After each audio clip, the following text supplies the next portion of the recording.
Hola, ¿cómo están? La columna de esta semana se llama Que Dios se lo pague, la doctrina del shock del presidente Kast.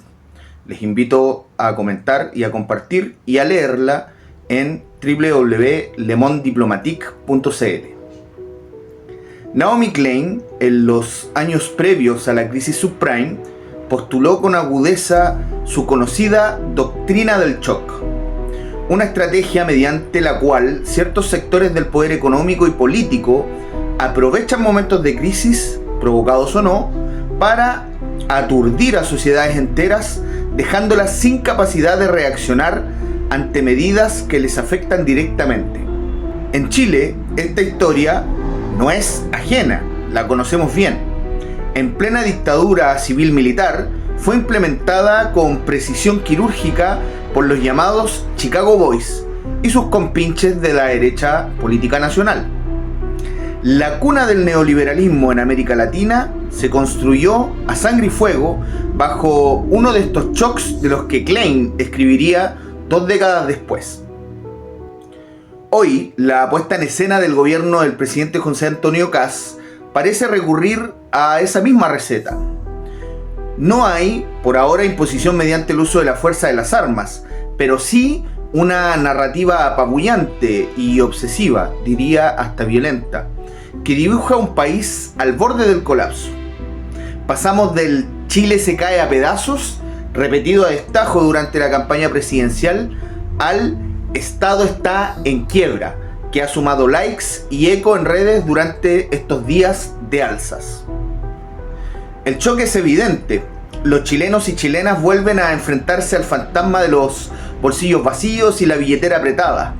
Y en ese escenario no es de extrañar una disposición dócil frente a un gobierno que recién aterriza y se presenta como heredero de arcas fiscales vacías.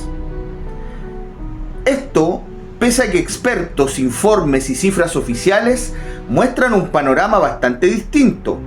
Uno en que el gobierno anterior del presidente Boric logró sostener un proceso de ajuste fiscal inédito al mismo tiempo que mejoraba las condiciones de vida mediante el alza del sueldo mínimo, la reducción de la jornada laboral, la gratuidad en salud vía copago cero en FONASA, la ampliación del GES y la tan anhelada reforma de pensiones.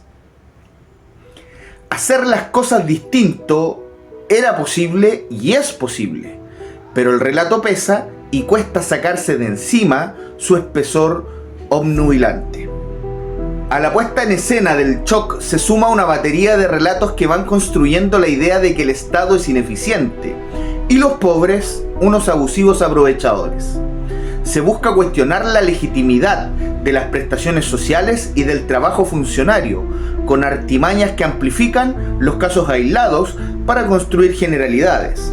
Así, de un plumazo, todos los funcionarios públicos son flojos abusivos, que dependen de los injustos impuestos que pagamos, y los pobres son un montón de aprovechadores de las alicaídas arcas fiscales. La escena se corona con el mantra de siempre: bajar impuestos a los más ricos beneficiaría a todos. La evidencia económica ha demostrado lo contrario, una y otra vez, pero la porfía, bien amplificada, rinde frutos. Porque claro, si el Estado está quebrado, capturado por burócratas abusivos y saqueado por aprovechadores, entonces parece lógico recaudar menos, así de absurdo y así de efectivo. Mientras tanto, la realidad nos pega en la cara, pero la reacción se diluye en medio del ruido del ambiente. Si lo dice la TV, algo de cierto debe tener.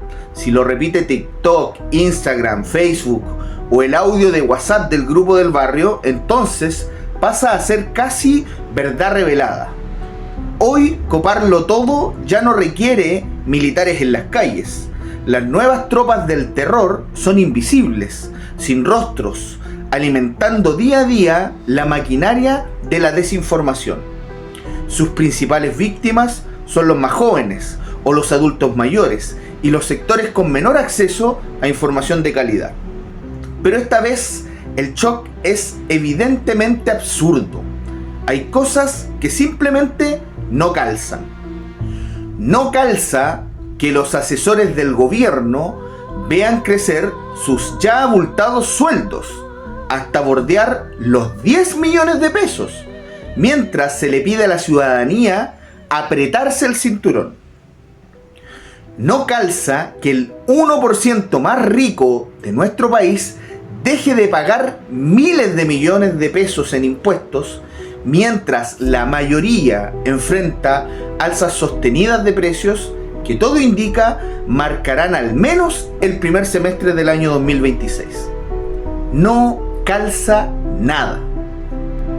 No calza, por ejemplo, la historia de ese asalto en la comuna de Bulnes, por allá en el centro sur del país. Un hombre armado con un rifle entra a un local de confites, roba 2 paquetes de galletas y al salir lanza una frase tan absurda como brutal: que Dios se lo pague. Un medio nacional, medio masivo, relató el hecho casi con simpatía hacia el ladrón, sin siquiera recoger la voz de quien sufrió el robo o lo que percibió y sintió en ese momento abusivo. Ese ejemplo, grotesco pero ilustrativo, no está tan lejos de lo que vemos hoy. Una puesta en escena donde entre dimes y diretes los verdaderos afectados quedan fuera de cuadro, invisibles, aplastados por un relato de shock que parece más interesado en instalar miedo que en resolver los problemas concretos de la ciudadanía.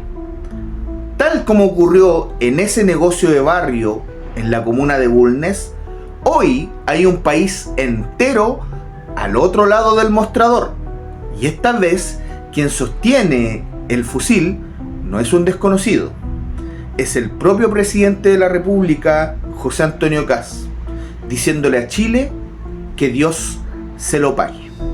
Un abrazo y los leo en los comentarios.